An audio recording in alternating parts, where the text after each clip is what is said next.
And we are continuing to track Hurricane Ian as it makes its way up the East Coast. Take a look at this satellite image, how big it is. Ian now making its way through South Carolina with Category 1 hurricane force winds. And earlier today, Ian actually died down to a tropical storm as it made its way out of Florida. KITV4's chief meteorologist Pete Cajano is in Florida with more on the aftermath of Ian.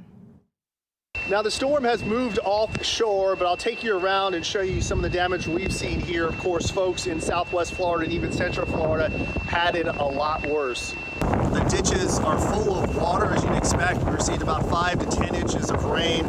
Some locations across Florida have seen well over 15, maybe up to 20 inches of rain. You can see the debris out in the road. That's pine needles, branches. You'd expect that normally with hurricanes. And then as you look off in the distance, unfortunately, that is a tree on the power line. So the concern here is that we'll lose power, but also that there could be an active power line out in the street, or potentially we could see a fire. If you look closely, that is not water coming off of that tree. That tree is actually smoking, so that's a live power line. And as you'd expect, a lot to clean up here. For now, I'm meteorologist Pete Cajano reporting from Palm Coast, Florida, KITV4 Island News.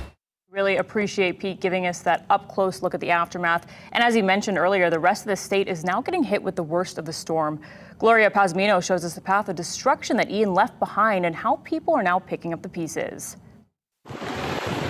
As daylight broke Thursday, it revealed catastrophic devastation in Florida in the wake of Hurricane Ian.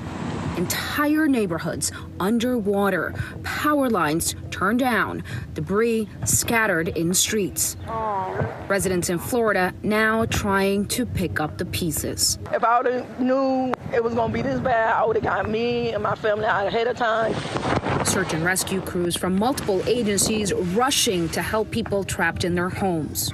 But in areas like Sanibel Island, it's impossible to get there by car because the causeway is the only connection to Florida's mainland, and it's now in pieces. As you can imagine, it is pretty devastating. And what it really does is left the place almost unrecognizable in some places.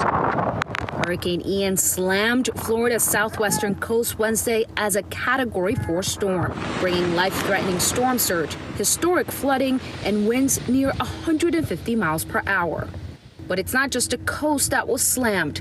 As the storm turned east, it dumped rain on central Florida, triggering freshwater flooding. This could be the deadliest hurricane in Florida's history. As Florida assesses the devastating damage, President Joe Biden saying the federal government will be sending funds for emergency response efforts. Gloria Pazmino, KITV4 Island News.